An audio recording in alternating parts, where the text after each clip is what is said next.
Good morning, Coffee Crew, and welcome to the morning show where we discuss all things magic. Get your coffees fired up. Let's have a great discussion this morning. Also, we do Decklist review. So if you got a 75 you'd like some feedback on, hey, submit it to us and both myself and the Coffee Crew. We'd love to take a look at it. So brew up those cups of coffees and let's brew up some magic this morning.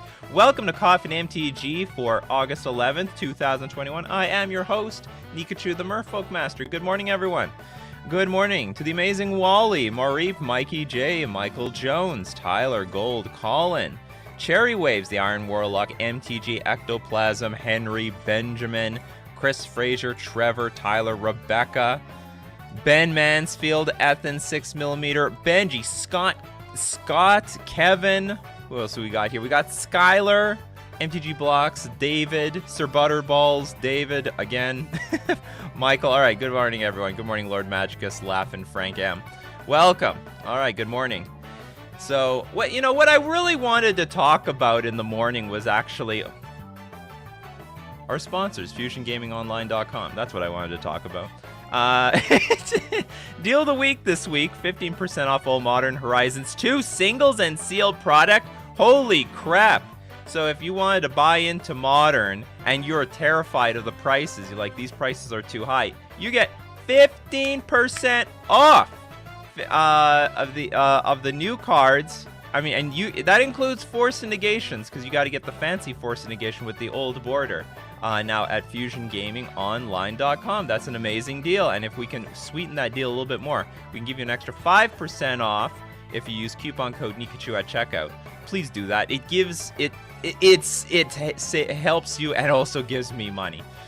We're also going to thank Mana Traders, the premier place to rent Magic cards online. You can rent any deck, any format, any time that you want. And why wouldn't you?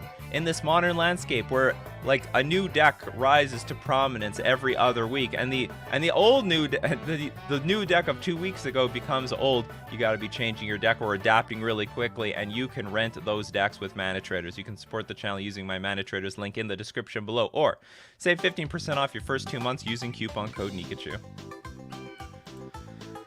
No, what I wanted to talk about today was the secret GP, but there's not a whole lot of information on it. There's like, I heard there was some rumor.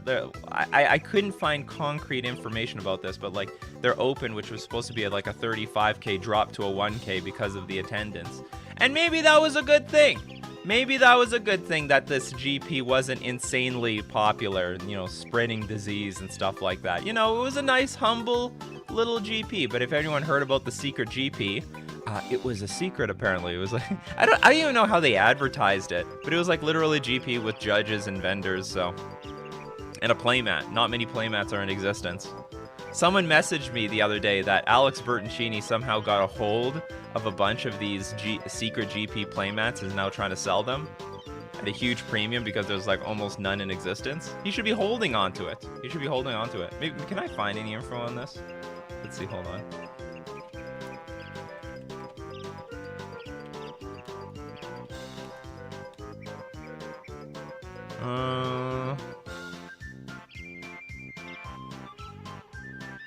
Hold on, maybe. Nah, I can't find it quickly. So it ain't gonna happen. The secret GP playmat totally breaks like 1 million copyrights, does it? Let's look at this. MTG secret GP playmat. Maybe Wizards getting a little sloppy. Damn it, what do we call this thing? I can't find it. It's not here. I don't see it. Secret Grand Prix? I don't see it here.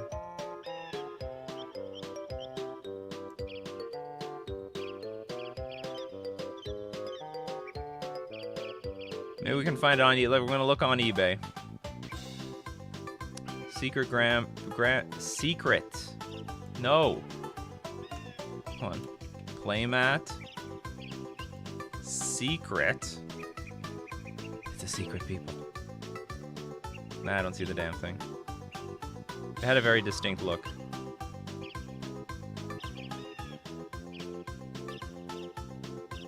Twitter, Cole, Amazonian. Okay, hold on. We're gonna look. twitter.com/COL Amazonian. Okay, let's look for the secret GP stuff.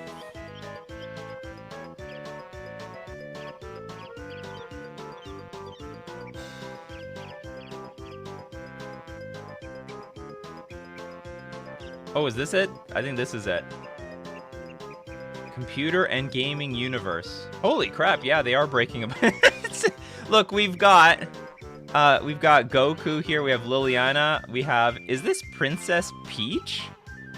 I think it's Princess Peach, and I don't know the character, but this is from Yu-Gi-Oh! And of course we've got Pikachu. Holy crap. How could they get away with this? No wonder they kept the GP a secret. They kept the GP a secret for a reason. Like, don't let everyone know that we put Pikachu on our own playmat. We don't own the property rights to that anymore.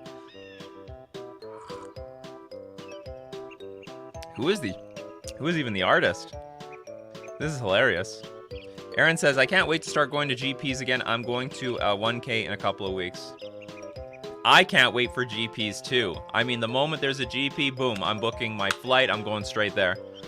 I'm getting tired of playing all these online events. I like online events, and don't get me wrong, but I also love the feeling of walking around a giant convention center loaded with people playing Magic.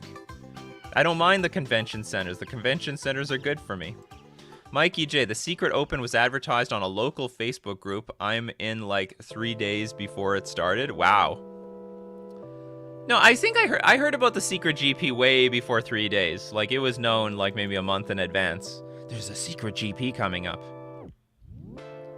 But it was like, I don't know, it was sort of hush. It was weird. They want a big attendance, but they can't make a big attendance if they're going to keep it hush-hush like this. Anyway, it turned into a meme.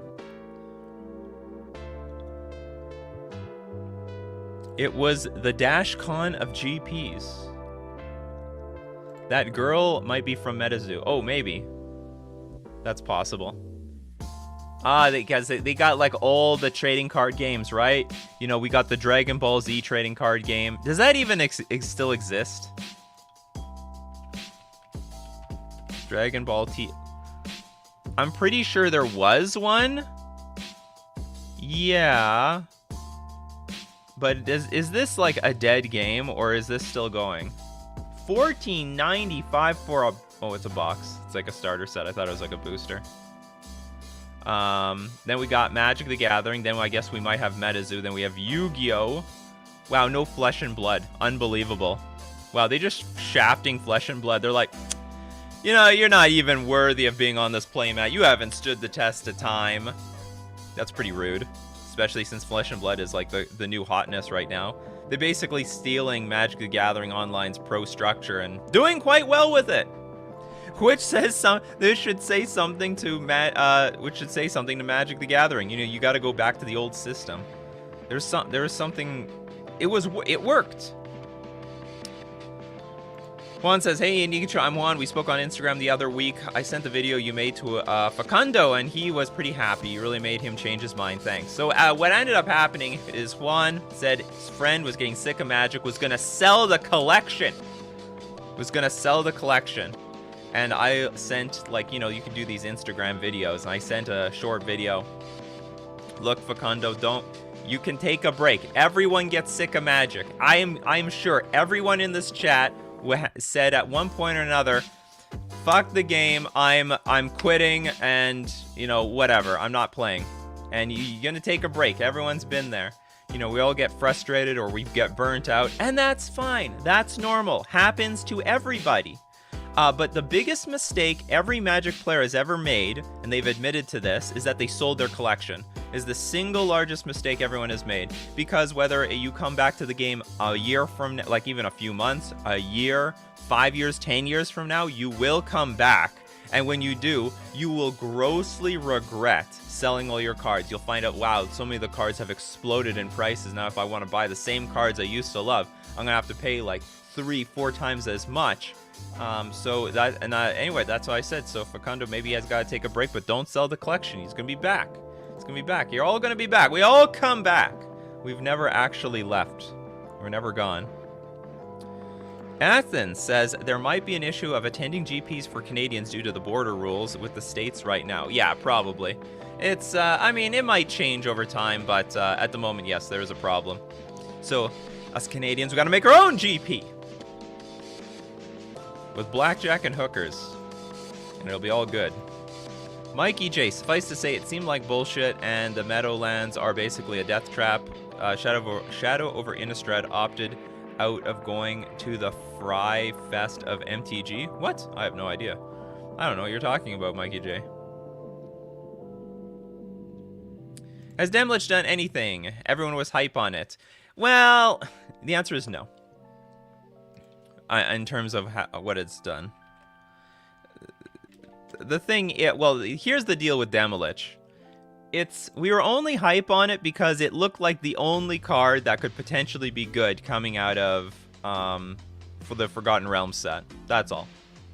And it looked like it had some potential, but I still like when people showed it to me, I'm like, I don't know. Like, it could be good, it could be garbage. Because it still has this really high casting cost. I don't care if it costs less for each instant or sorcery spell you've cast this turn. You still got to cast those cards. So, I mean, like, if you want to pay 2 blue for it, you still need, like, 4 mana up, play 2 spells. I mean, I understand. Yeah, you cheat it with, like, some free stuff. But still, it's tough. I think it's tough. Demlich was not slam dunk winner for me. But it had the best chance out of all the other cards. Forgotten Realms was a really underpowered set. What do you expect? It was a dungeon set. Oh, by the way, for anyone who doesn't know, 3 question marks before the question, 3 question marks after the question helps me find your questions amongst all the comments I'm getting onto 2 YouTube channels and a Facebook fan page. Oh, yeah, or if you're on YouTube, you can cheat the system with Super Chats. Donate with the Super Chat and your question gets pushed to the top of the feed.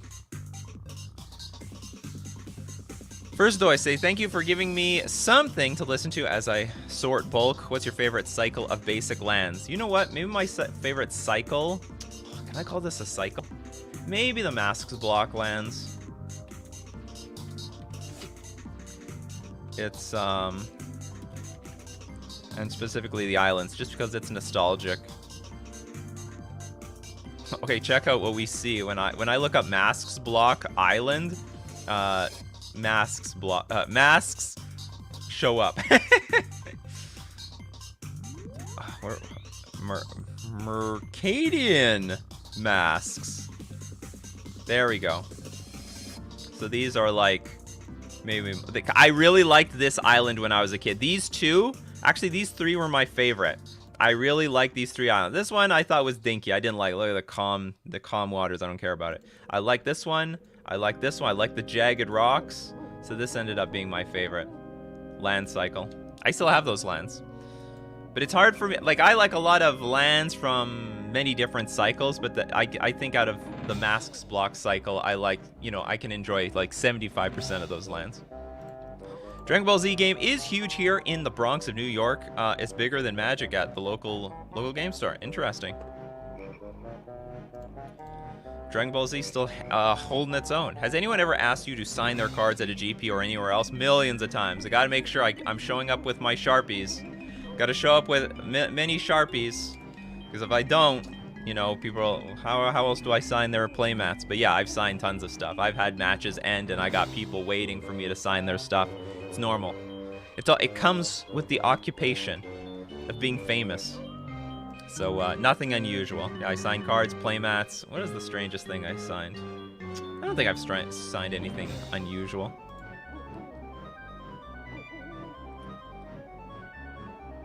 Mikey J says, I quit MTG for the first time in 1995, and I still regret selling all my cards back then. Jeez!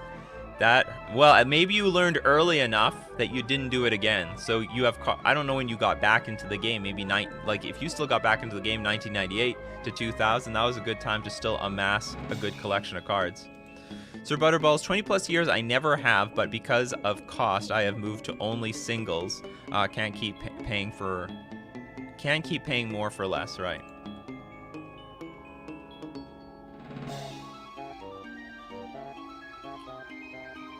LK says, yeah, I said F it when I couldn't afford cards years ago. Now I have a stable job and can afford MTG, so playing. Yeah, exactly. It's like what we were talking about yesterday. Like, this is not a children's card game. This is a middle-aged person's card game. When we got the money, we start buying the stuff. Fake news, sell me your collections. That's right, the local game stores and the card sharks, they want you to sell the collection. Yes, sell your collection. You don't need it anymore. This game's terrible. I wonder how do they feel about buying people's collections? I guess they just don't care. I mean, they're not encouraging it. They got someone with a binder. Some of them are really greasy. I went to a guy once, and this guy was like, this was like one of my earliest GPs, and he was like not officially a vendor at all. He was just some guy buying collections or buying cards, in his own table. He's doing it completely against the rules. But anyway, he starts going through it. I'm like, which of these cards are you interested in buying? How much can I get for them? And he's like, well, how much for the binder? And I'm like, whoa, that's pretty aggressive. And I'm like, I don't want to give you a price because I never actually calculated everything in the binder. So sorry, no, the binder is not for sale.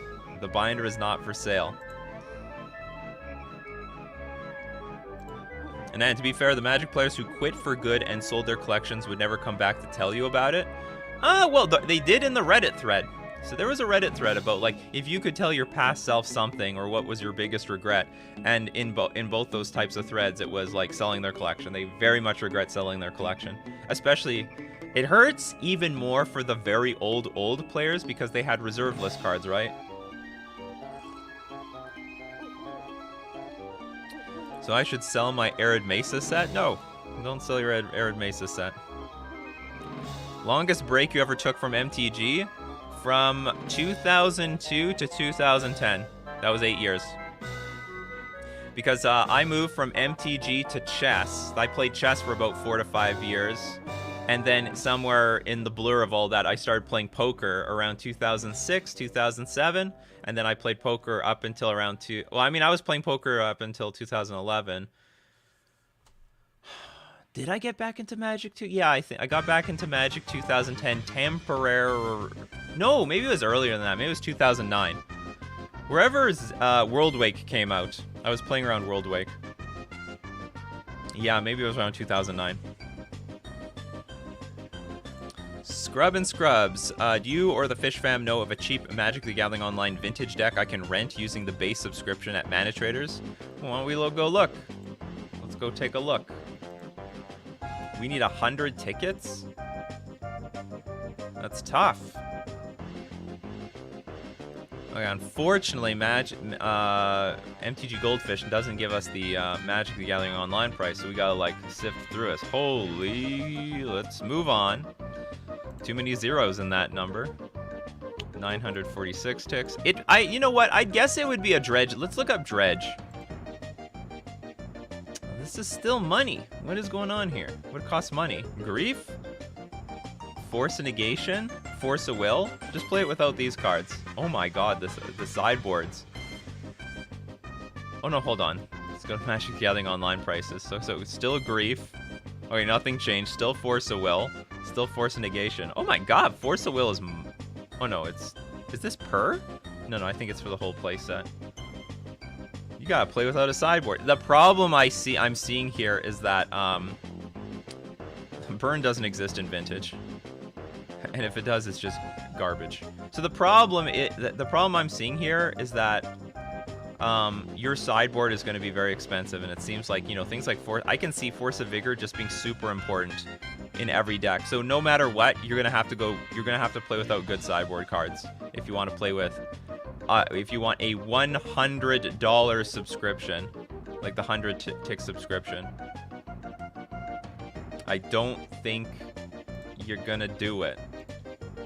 Okay, let's shop around a little bit more. Is this a high tide deck? 600. I don't think we're gonna do it. Like, because every deck at the very least is gonna play with Force of Will. Oh, even Mishra's Bauble is being played in Vintage. Ban it! I'm just kidding. Settle down, players. Settle down, people who are anti-ban. So anyway, my verdict, there is probably not a damn chance you can get a base subscription. What about this thing? Yeah, not gonna happen. Look at these prices. $56,000 for a deck. $70,000. $73,000. Like, this is real world money here. Yeah, Dredge was the cheapest only because Bazaar of Baghdad is the only real thing that you need. 75,000, 87,000. And it's like the crappiest deck on here. What is this? The Jund of Vintage? Some Hull Breacher deck. It's basically blue-black. Looks like blue-black control of some sort. Anyway, sorry about that. Scrub and Scrubs. Even if you have 3/4 of Vigor, it looks like you need more help. Need a lot of help.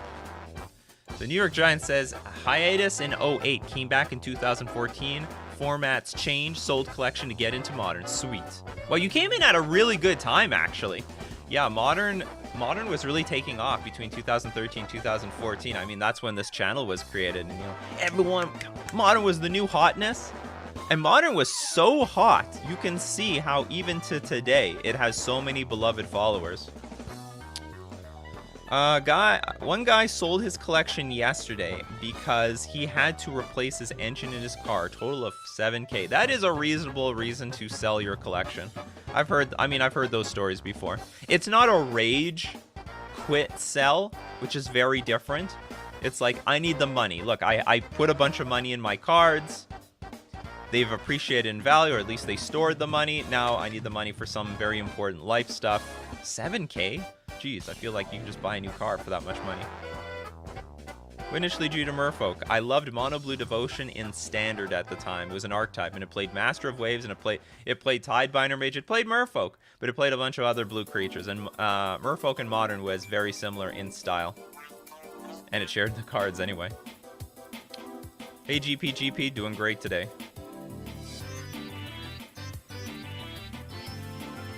Narrator's voice. He did not learn not to sell his collection after quitting the first time in 1995. I never sold my... You know, for me personally, I don't like to sell my stuff, like my hobby stuff, like things that were very important to me. I've kept it. Like, I kept my collection when I was a kid, for the most part. I kept, like, all the rares and the good... Well, what were good cards back then. I chucked a bunch of cards I thought were useless. Like...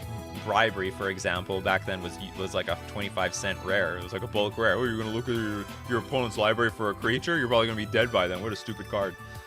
Anyway, it's not so true anymore. Oh, Augie says, I'm sorry, but your audio sounds terrible right now. Why didn't anyone tell me? Hold on. What's going on here? No, it should be okay. There might be something on your end. Is anyone else having problems with the audio? Thanks for letting me know, because I really hate it when... Yeah, sounds fine. It looks... Doesn't for me. Sounds fine. Sounds fine. Fine to me. Audio sounds... What is fine to me? It should be great! I should sound amazing. Look, I don't want to hear this crap. It sounds fine. It doesn't sound... These are not compliments, people. It doesn't sound... It's fine. It doesn't sound bad. This is all implying that it's not good. There we go, Hot Man. Yeah, I sound good. I sound great. So it's probably something to do with your internet. Sorry about that. But thank you for letting me know, because I get paranoid about stuff like this. And Juan says, I will never regret selling my collection because there was nothing left after someone stole my binder. I have a better collection now. Okay, I guess that's one way of looking at it. The thing I could regret is changing a Mox Pearl for a disenchant that destroys the Mox. I was like 10 years old. This is the worst trade in the history of trade deals. I don't know if this is a good discussion to bring up, but like what this would be a depressing discussion to bring up, but like the worst trades ever. Worst trade. Well, I mean, the biggest trade I had. This is not even a trade. I just got straight up ripped off. I used to trade cards online, like way back in the day, and I was pretty good at not getting scammed. I was pretty damn good. You know, I just basically dealt with like what's it called? Like people who had a lot of references on this message board, because you're trading cards on a message board. I think it was called Magic Online Trading League or something like that. So you were trading online. This is how I amassed my collection, because you couldn't get good singles locally. It was impossible. I had to get the stuff online if I wanted my 4 Rishidan ports. I gotta trade for them online. Gotta make some deals with people. So I was pretty good at navigating through the scammers, because I only dealt with people who had a lot of references. And you know what? If you have like 1,000, if you have like hundreds of references, okay, I will send my cards first. I have no problem with that. I trust you. You don't have to trust me. It's no problem. And I amassed like a pretty good reputation of myself, to the point where, you know, I have all the references or whatever. But there was then one day Nikachu was tempted by a deal he couldn't let go. He couldn't let go. There was someone who offered, I don't know, it was this one golden gem. I don't even know what I was trying to trade for, and it was for like a big pile of my cards. I'm like, oh my god, this deal is amazing. I need to have this deal. But there was only one catch. I had to send first, and this person had like, I don't know, 10 references, and I had 45. So anyway, say goodbye to my cards. I sent the cards. My cards were not showing up. So anyway, that was probably the worst. That was the worst trade I ever made. I don't know if we can call this a trade. Trade offer. I receive Mox Opal. You received Disenchant. Ah, that's funny. Yeah, I know. If it sounds too good to be true, it usually is. Well, I learned, hey, you know what? It's best to learn early. And you know what? I learned at the age of 13. I can be thankful for that. And it wasn't over, like, it was, you know, I don't know what the value of the cards back then were. Maybe it was like a total of 50 or 100 bucks, which was, you know, it's a pretty huge, hefty chunk. I don't think, maybe it wasn't $100. I don't think it was that high. But it was like, you know, for a 13-year-old kid as myself, I didn't have like random cash flow. You know, I didn't even have an allowance from my parents. They didn't believe in giving me any money.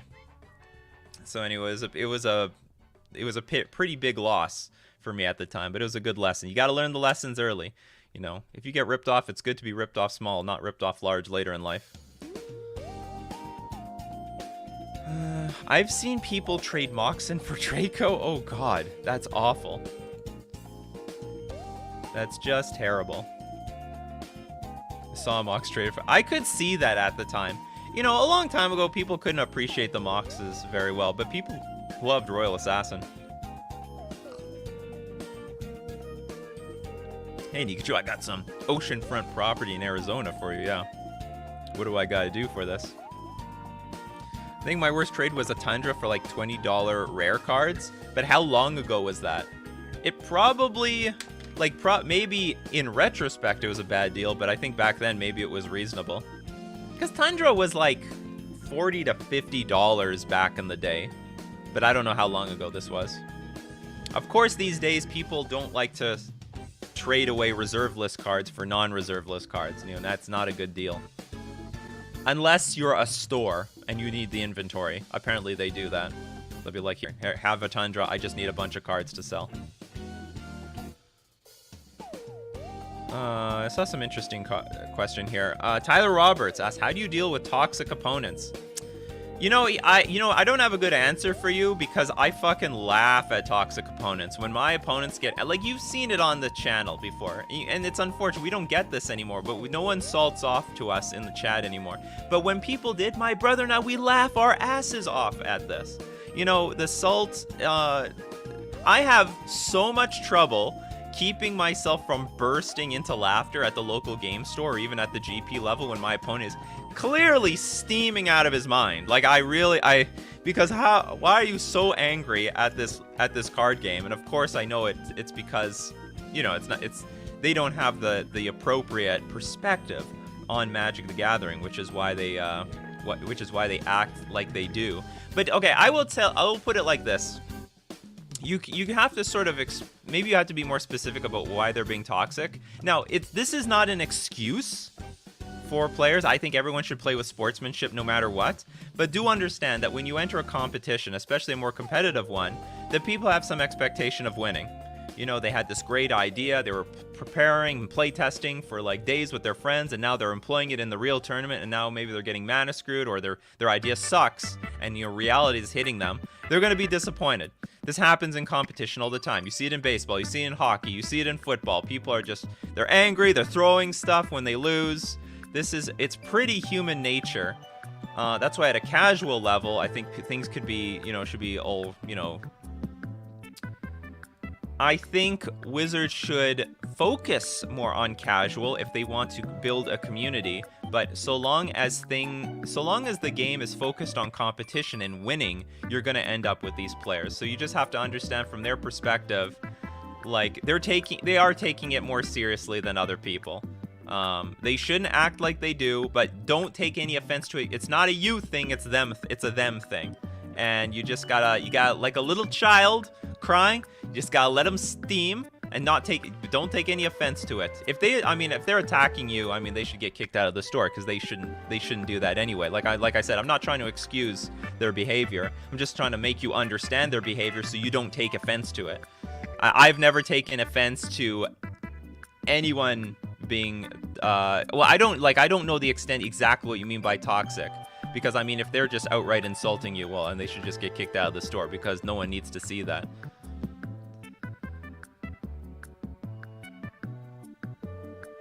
If you want casual, just play Commander. But there's a lot of people who just want to play Standard casually. You know, they just want to play with some janky Standard deck that they could buy into for $50 and not get completely wiped out by like tier 1 decks. You know what I mean? Yeah, when all else fails, call a judge. You can't get abused. Understanding and patient and know the rules. That does help a lot. The game creates negative emotion. Let's not get that. Let's get that clear, because you know you're gonna get mana screwed. You're gonna get mana flooded. Things are not gonna roll out the way you want it to. You're not gonna get your sideboard cards. You sometimes aren't gonna find the key pieces of your deck. So this game does breed negative emotion.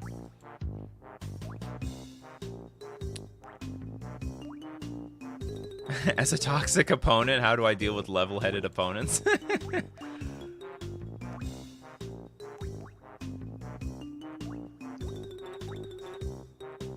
Actually, for me, with perspective was a good change. I learned a lot, and if he would not have taken the Mox, other would... Huh? And if he would not have taken the Mox, other would take... Oh, I see. So if you didn't trade for the Mox, someone else would have? Tyler Roberts says, I went to a new game store a few weeks back, and a couple guys tried to bully me into conceding the game at a casual event because of a small misplay. What, from them? No, tell them to go to hell. No. That's not how we do it around here. You screw it up, you lose. This is a game. No, you don't take that crap from them. I mean, in this situation, you gotta stand up for you. Some local game stores are more competitive than others. All right, so let me tell you something about, you know, maybe there's less cutthroat game stores in my city than there used to, but there used to be the Pony local game store where it's super casual. People are like cosplaying basically, and they're not playing with any tier decks whatsoever. And when I go there, it's like a complete waste of my time because I'm not really getting my competitive itch out of it whatsoever. It's a different clientele, and if you want to go there for fun and have a good time and learn the game, it was like a perfect environment. But then on the other end, you know, I don't mind playing with people like this. Well, and I don't know about this. I don't like if they try to bully me, I'm gonna go to hell. You lost. Look, deal with it. All right. So you have to hopefully this is not the only local game store you go to, but you got to go to a local game store that you feel comfortable with. The atmosphere is good for you, because some of them are more competitive than others. It's just by nature. But it breeds a different type of like clientele. I don't like this idea of them trying to like tell you, hey, you should concede. I mean, that's a real sore loser mentality. But you got to feel it out to see if this place is for you. In my opinion, you stand up for yourself. Tell them to shove it. You know, if you lost, you lost. Deal with it. What is this, the first time you lost from a misplay before? I don't think so. You've been here before. Don't act like this is the first time. I promise you, you're gonna lose a lot more like this in the future. Get used to it now than later. You missed one part. Well, you can't. You missed one part from the history in chat. Well, you have to put it all in one block. Sorry about that one. I don't catch everything. And the chat flies like crazy for me. Borrow sideboard ideas. Deflecting Palm. I don't know. Rest in Peace. Path to Exile. Maybe Prismatic Ending.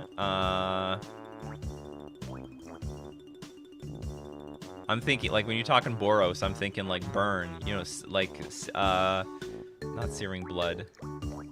No, maybe it is Searing Blood. Yeah, Searing Blood. There, I gave you some ideas. There's a dude in my commander group that's a sore loser, and it made me hate EDH. Well, I mean, like, I understand, you know, emotion wears off on people, and unfortunately, I don't know, you just, like, don't ask this person to play Magic with you, or like, because they can like ruin the group, you know what I mean? They can't take it like you gotta tell them, hey, stop acting like a sore loser, we're not gonna invite you anymore. You know, you're bad energy. But anyway, like, I can play with a lot of people who are sore losers because somehow that energy feeds me. You feed the energy of Nikachu. That negative energy turns into power. Maybe I was born to be on the dark side or something. It's a sign that I really got ya. Oh yeah, Wear and Tear, that's a good one. For the Boros deck. Best deck in a field of Murktide. Probably something that exiles graveyards or Eldrazi Tron again. You can't be salty about EDH. Oh, you can be salty. Oh, believe me, you can be salty. There are people in my group are a little aggressive if you start targeting them too early. You don't want bad, well, yeah, unless you all are bad vibe people. Yeah, merfolk love the salts. We were born in it. I didn't know what fresh water was until I was a man. Or a merman.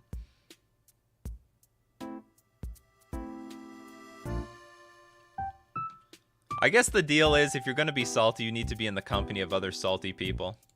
TCG Dude, I just got into Modern, made a blue-black control with Teferi. Doesn't that make it Esper? How does Control hold up as an archetype? What should I expect? Control is struggling as an archetype because the metagame is pretty diverse. A lot of free stuff going on. Well, let's see what they're doing. Like, there is a little bit of Control. Here, Control turned blue-red. Wow, it's like there's so few Control decks. They're taking anything. Is there any Esper here? It's old Jess guy. Well, here's a Dimir deck. Let's sort of look at what Dimir is doing. Ooh, Sedgemoor Witch, Murktide. So it looks like, well, this looks a little bit more mid-range looking, but this is an interesting idea. Control using Murktide region as a, you know, just as a good finisher, a good way to win the game. Why do everyone plays Bone Shards though? Do you have any discard outlets whatsoever? Like, you have no discard synergy except putting stuff in the graveyard for Murktide region. I think controlled decks are still trying to figure it out. You know, how, like, the one problem is, like, things are fast. This metagame is pretty fast, very value-oriented, so what is the best thing that you could do? Another thing you could do, I mean, if you consider Mill a control deck, you could play Mill. But this is, well, I think this is more of a combo deck. Sorry, I don't have a very good answer for you, because I think Control right now is scrambling to figure out what's the best thing that they can do, and they haven't figured out yet themselves.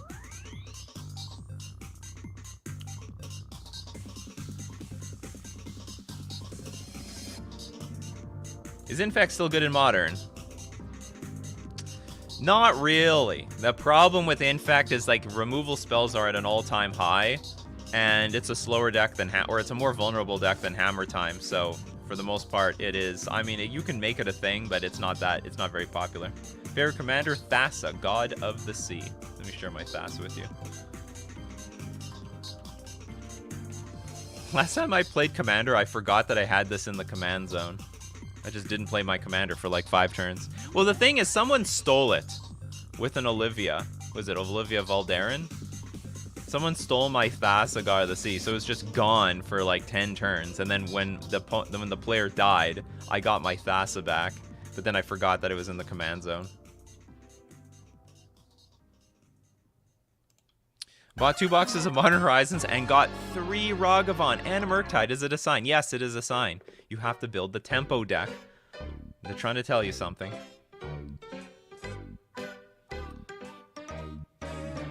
So the thing is, the guy came back saying he cannot take the mocks. I told him, keep it in change of teaching me. I have never been scam again. Missed part, you know, 200 character. Oh, sorry about it.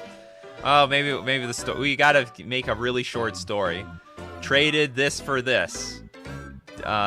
Deal went bad. Guy got angry.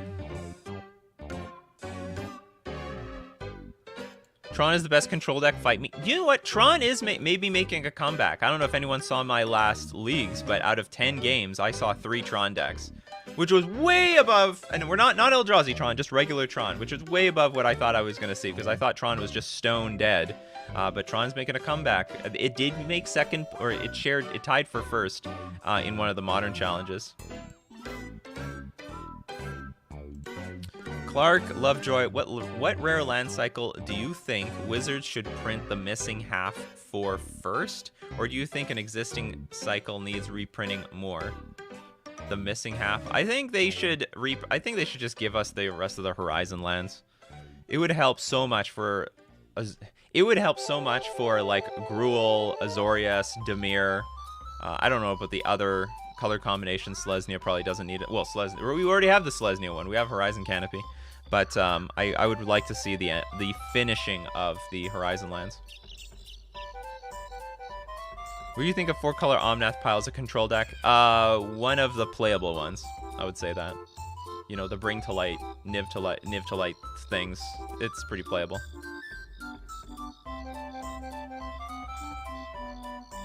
Corey says, got it. Abzan Collected Company combo deck, Aristocrat, yeah, Kitchen Finks, Red Cap. Haven't played in 2 or 3 years. Any sideboard ideas for the current Modern? Force of Vigor. Play Force of Vigor. Let's get Force of Vigor here. This is an excellent card for your deck.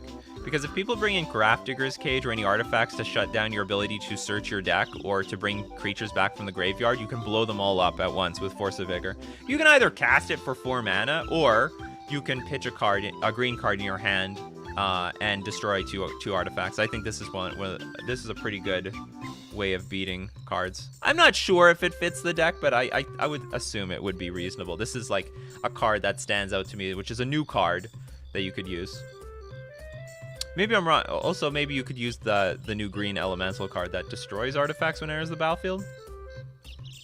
And it's got Evoke. What's a good pre-modern deck to buy into? I do not know anything about pre-modern, except that it is a format that exists. Sorry, I wish I could be more helpful, but that's all I know. Do you think that will be bans for some Modern Horizons 2 cards? Absolutely. I can promise you that. They will ban cards from Modern Horizons 2. I don't know which ones or when. We might need to wait for another set to push certain cards over the top, but they're all suspects. How often do you play leagues each week? Right now, I am playing as much as you see me stream, so I am playing basically 2 leagues a week. Colin, what would have to happen for removal to be less prominent in the metagame? Feels like this will only ramp up. We need creatureless combo decks to rise up. That would help a lot. And also control decks that do not have like any prominent creatures in them. This would remove the amount of removal in the metagame. So if there's like more Tron, if there's more like Asper or Azorius control, if there's more like Ad Nauseam or like Scape Shift like decks that do not require creatures, we would see less removal in the metagame. Because it would be dead. It would just be dead against these decks. But those decks aren't doing so well, and everything's very creature-centric, creature-focused at the moment.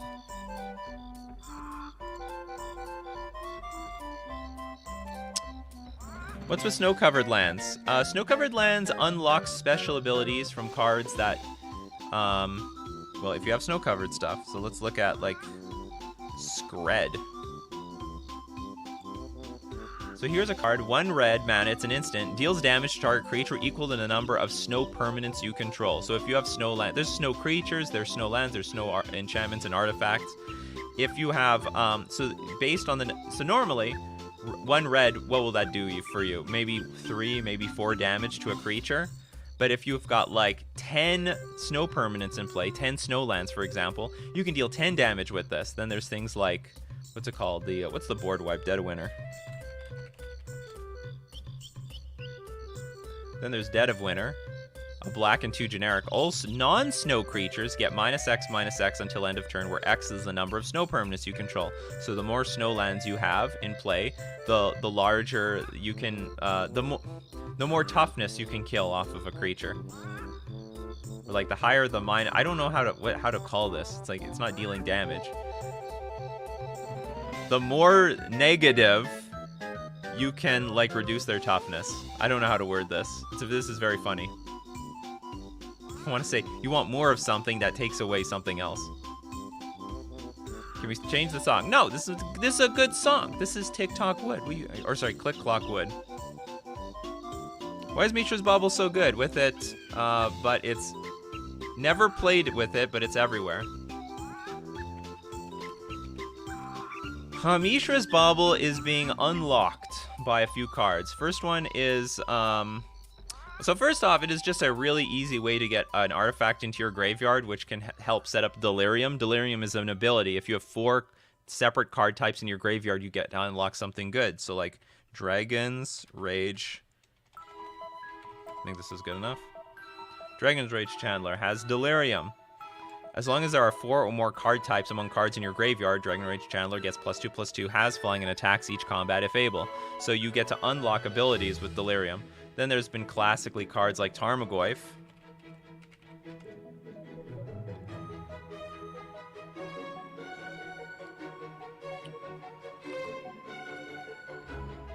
Its power is equal to the number of card types among cards in all graveyards, and its toughness is equal to that number +1.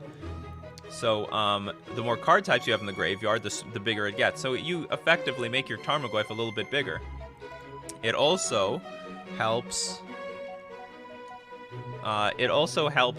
Fill the graveyard very easily and cycle so that you can delve it away. So you can cast cards for cheaper if you exile cards from your graveyard. So this Murktide Regent, you could pay 2 blue and exile 5 cards from your graveyard for a gigantic creature. So you can cheaply get stuff into the graveyard with Mishra's Bauble. And lastly, I think one of the most important ones is Lurrus was a huge game changer with this card. Lurrus says, yeah, so you can have Lurrus in your sideboard as a companion, just pull her out of thin air. During each of your turns, you may cast 1 permanent spell with converted mana cost 2 or less from your graveyard. So if you keep recycling, you could every single turn recycle a Mishra's Bauble. So you sack the Bauble, goes to the graveyard, you play your Lurrus, get Mishra's Bauble back. So you're drawing 2 cards a turn. One from your draw step and one from the Mishra's Bauble. So anyway, it's pretty good. That's why. And there's other things, but I think I nailed the big ones.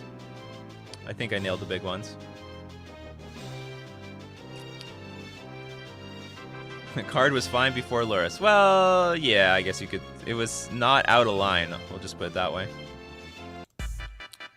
Okay, people, it is time for Decklist review. So if you want your 75 to be reviewed on this channel, you want a chance at fame and glory and some education, submit it to us by going into my description. There is a link there to my Discord. Join my Discord, and then in my Discord, go to the channel Decklist Review, and then use the command !review deck space, give the URL to your decklist, and you'll be eligible at random to be chosen for Decklist Review. Yeah, you know what time it is, people. You heard the sound of the Wii music sound. Best commander combo in blue-white? I don't know. What does anyone know? Does anyone know good blue-white combos? I'm guessing I would guess one half would be Restoration Angel, but I have no idea what the other half would be. What is a good blue-white combo? Does anyone know good blue-white combos?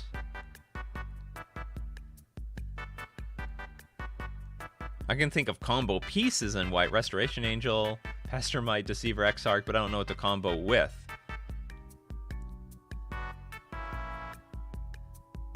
Oh, I have one. Well, this is not a great one, but you could play with a Hive Mind and then play with some like white and blue pacts or something. Oh, here you go. Yeah, we could probably just go with the Heliod Walking Ballista combo. Yeah, this is good. It's technically just a mono white combo, but you could throw it in a blue white deck. So what you have is Heliod has, whenever you gain life, put a +1/+1 counter on target creature or enchantment you control. And it also has white and a generic. You have to activate this. Another target creature gains lifelink until end of turn. So what you're going to do is get yourself a Walking Ballista. And what you do is you have to get the Walking Ballista to 2 counters. Then you're going to give Walking Ballista lifelink. And what you can do is, when you remove a counter, you shoot someone, and Walking Ballista has lifelink. And it doesn't matter where that damage came from. Lifelink is lifelink. So you gain a life from Heliod. Heliod puts a counter back on Ballista. Then you remove a counter from Ballista, shoot someone, gain the life. Heliod puts a counter on the Ballista, and you repeat this process until they got, like, you've killed everybody. It's all over.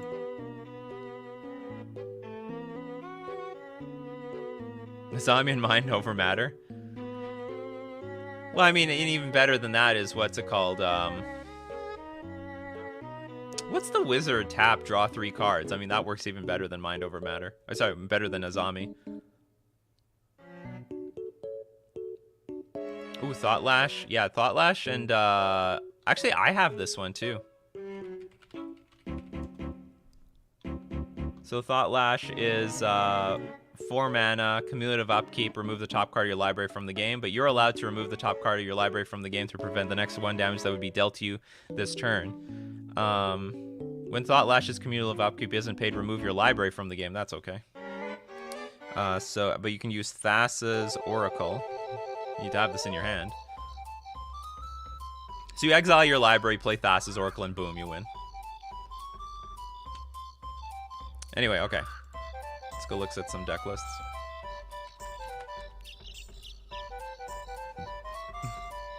Play M. What does that mean? Playmat?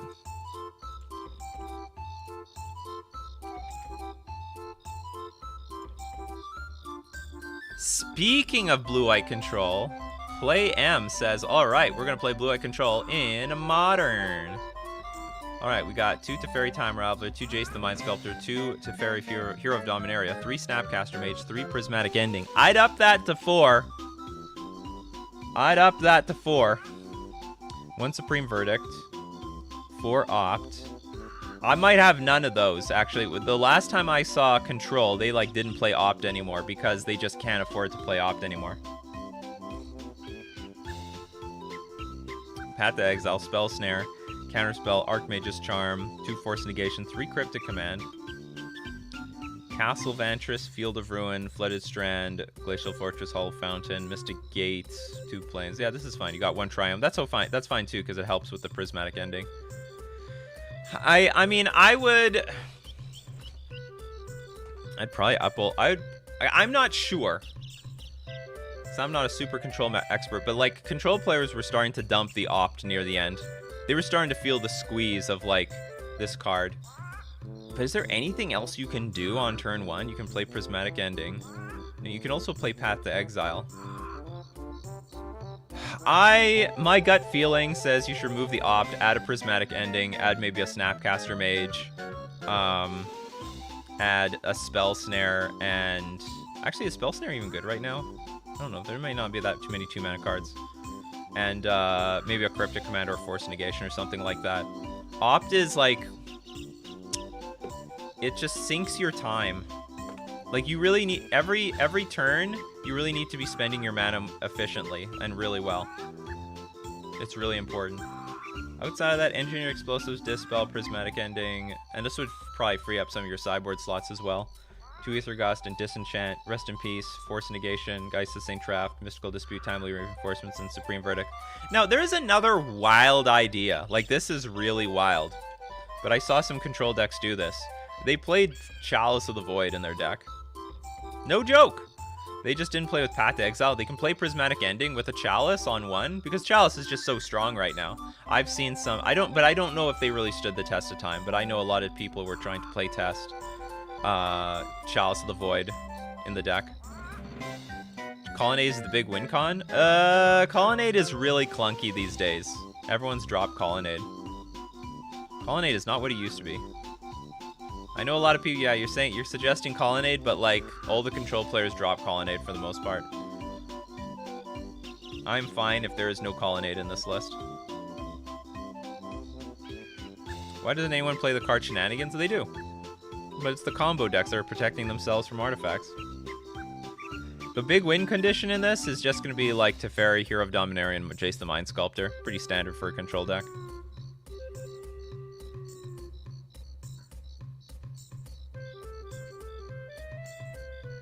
Do they have Oust? I think they have no Oust. It's reasonable, but like, what do they really need Oust now that they have Prismatic Ending?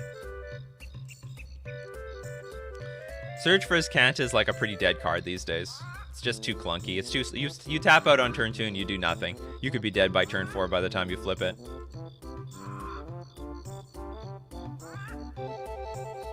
Well, I mean, it probably more like wins with Teferi, Hero of Dominaria. You like ultimate it and then you start exiling all your opponent's lands and then they realize, oh, it's time to lose.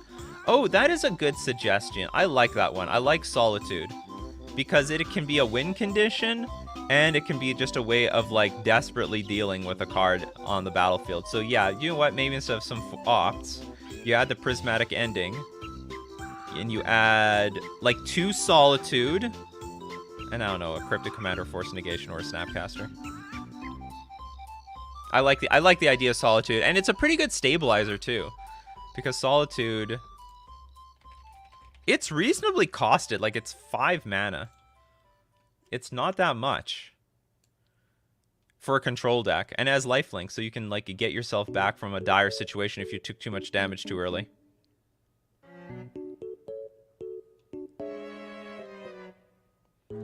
Shark Typhoon is possible.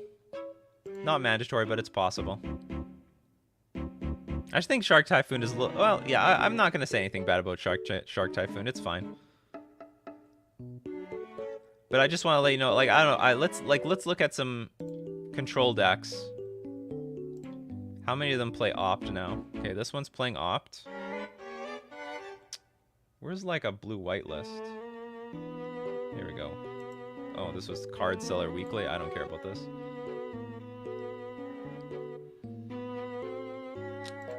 Ted Panic. Okay, maybe I'm just dead wrong about this Opt thing. No, I'm not wrong. Did everyone go back to Opt? I know, what's his name? Harry MTG and... maybe it wasn't Harry. Maybe it was Doom Switch. Was playing an Optless build. Izzet Control is a little bit different. They have a lot more option. They have less options at 1 mana than blue-white does. Where is the blue-white? What else did they have here? How old is this? No, this is pretty recent. This is pretty recent. 4 Opt, 4 Path to Exile, 2 Spell Snare. No prismatic ending in the main deck. That's really strange. Oh yeah, Opt on Arena is definitely big.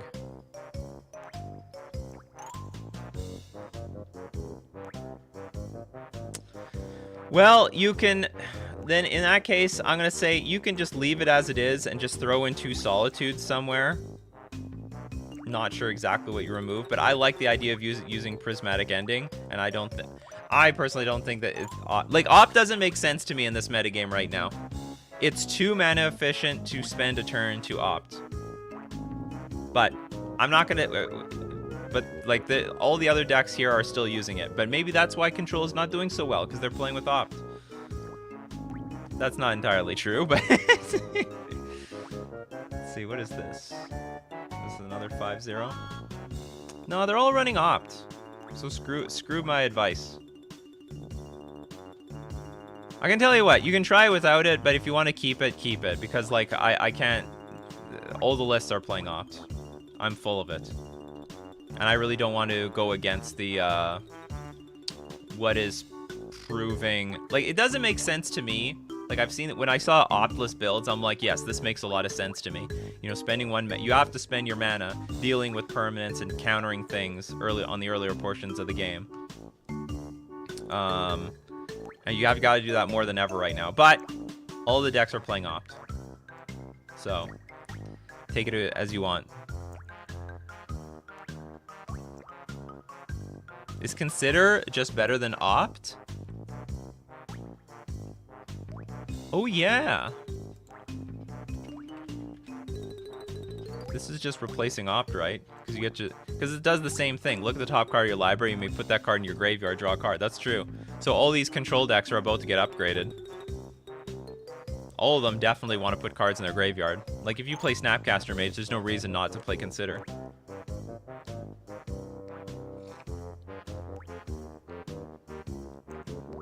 So anyway, this works. So I guess when Consider comes out, play Consider instead of Opt. Anyway, thanks for submitting the list. I don't have a lot of good feedback. There isn't really that much to change. You more or less have a good solid build. Alright, moving on.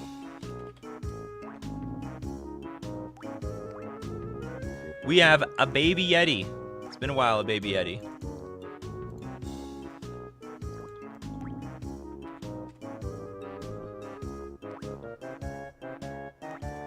What do we have here?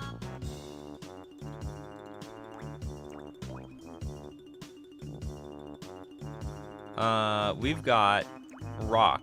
Okay, what kind of rock deck? Warden of the First Tree. Oh god. Warden of the First Tree becomes a human warrior with base power and toughness 3/3. Then it becomes... These cards are terrible. Okay, how does this work together? Chevelle, Bane of Monsters. This is at the beginning of your upkeep. Your opponents control no permanents with bounty counters on them. Put a bounty counter on target creature. Or Planeswalker an opponent controls. Whenever a permanent an opponent controls with a bounty counter on it dies, you gain 3 life and draw a card. Grimflare. Scavenging Ooze. Nighthawk Scavenger. Tireless Tracker. Bone Picker. Questing Beast. Liliana the Last Hope. Vraska Golgari Queen. Bloodchief's Thirst, Fatal Push, Thoughtseize, Abrupt Decay, Assassin's Trophy, Agadim's Awakening, and you've got, outside of that, you've got 21 lands, which is okay. Cling to Dust, Assassin's Trophy, Collective Brutality, Damping Sphere, Golgari Charm, Legion's End, Inscription of Ruin, Necromantia, and Seraph Realm Eater. Okay, so, I mean, these cards are terrible. Warden of the First Tree is just this giant mana sink that you're never going to have mana for. You're just going to play this for 1 mana and that's it. And it's a 1/1 creature. This is really terrible. It's funny, it started off real jank, but it turned pretty real pretty fast. So Chevelle, Bane of Monsters, also just too clunky, too slow. For the most part, you just want to kill your opponent's creatures instantaneously. Like, if you have mana up at end of turn, you don't want to wait until your turn. Well, I guess you would to try to get this effect. But it's still not worth it. You're better off with... I mean, maybe this is budget?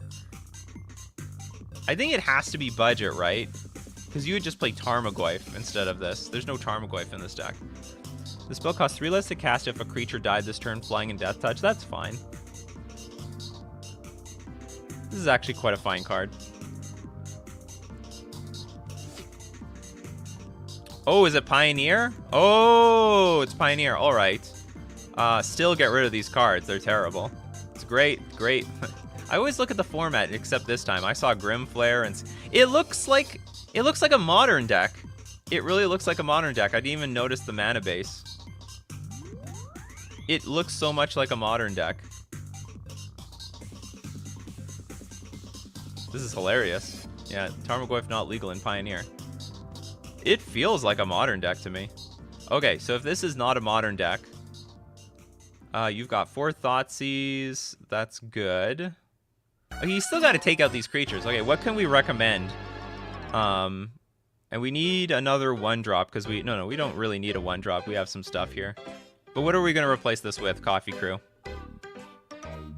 Knight of Ebon Legion for a 1-drop slot? Not really necessary in this deck, I don't think. I don't even know if they need any more creatures. They have 21 creatures. You take out 6. They have 15.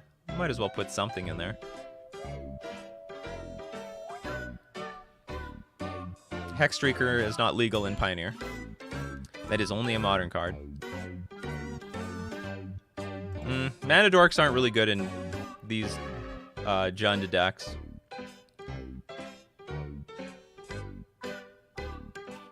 The green, you're talking about the Pilferer? No, hold on. I know what you're talking about, though.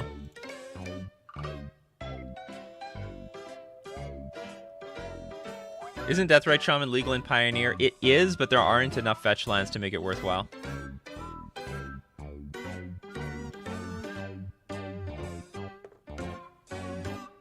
Yeah, Pelt Collector. I mean, I guess we can play this. It's not terrible. It will get bigger. Whenever another creature you control enters the battlefield or dies, if that creature's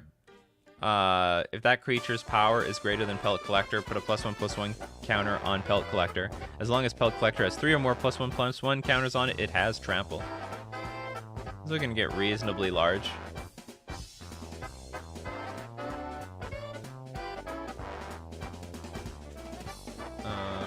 Where am I? I'm lost. Ugh, I got this fly here. This fly is annoying. He's crawling all over my arm. It's just being annoying. Inquisition of Kozilek is not in Pioneer. Lovestruck Beast requires a 1/1 in play, so it is. I don't think this is the ideal deck for it.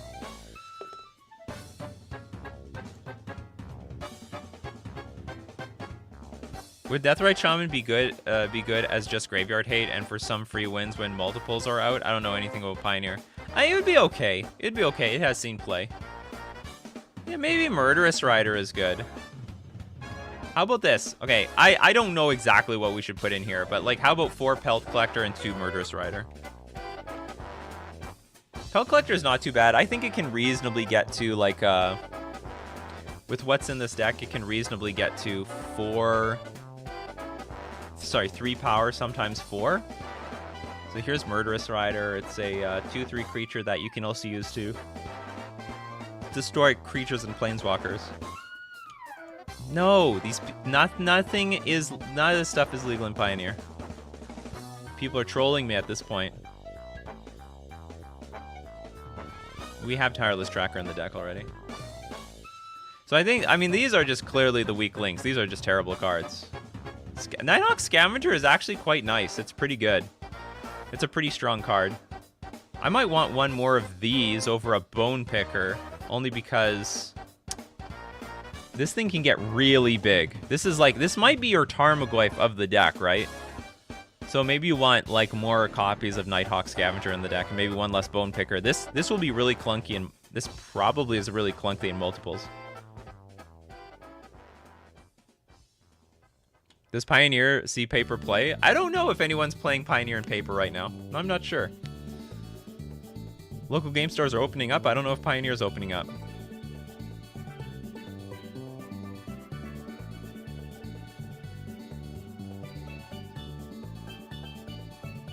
Yeah, Vampire, Rogue, Lurgoyf, basically. That's what it is. And also, the larger the Nighthawk Scavenger gets, the bigger your Pelt Collector could be. So potentially Pelt Collector could be a 5-power creature if you like put out enough Nighthawk Scavengers. Now, what do we have for... You have no artifacts. How do we get Delirium? You should probably up your Fabled Passage to 4, because Delirium is a little bit important to you, especially with like Grim Flare.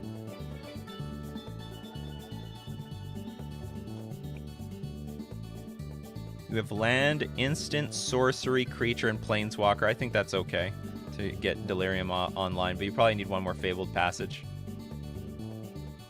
Removing what? I do not know. Pioneer is played at several local game stores in my area, but Modern is making a big comeback, says James. Oh yeah.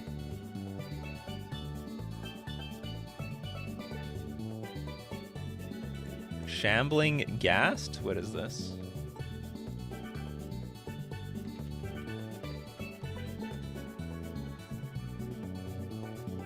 Oh, this is that new card. Choose one. When it dies, choose one. Brave the Stench. Target creature an opponent controls gets -1/-1 until end of turn. Search the body, create a treasure token. I'm not in love with this card.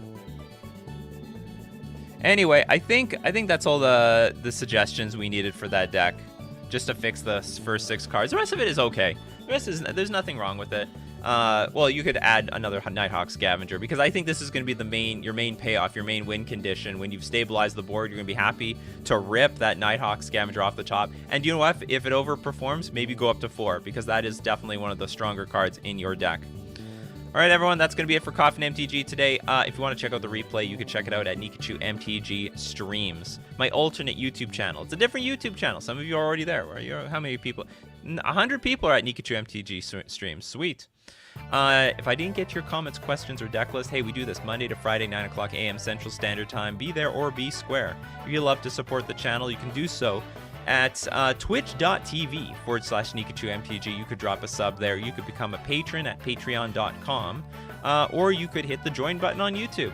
So thank you very much, everyone, for joining me today. Thank you for sharing all your stories about collections, about your trades, about your experiences at the local game store, how you're dealing with the salty, toxic people. And yeah, keep brewing up that magic. And keep brewing up that coffee, and we will keep brewing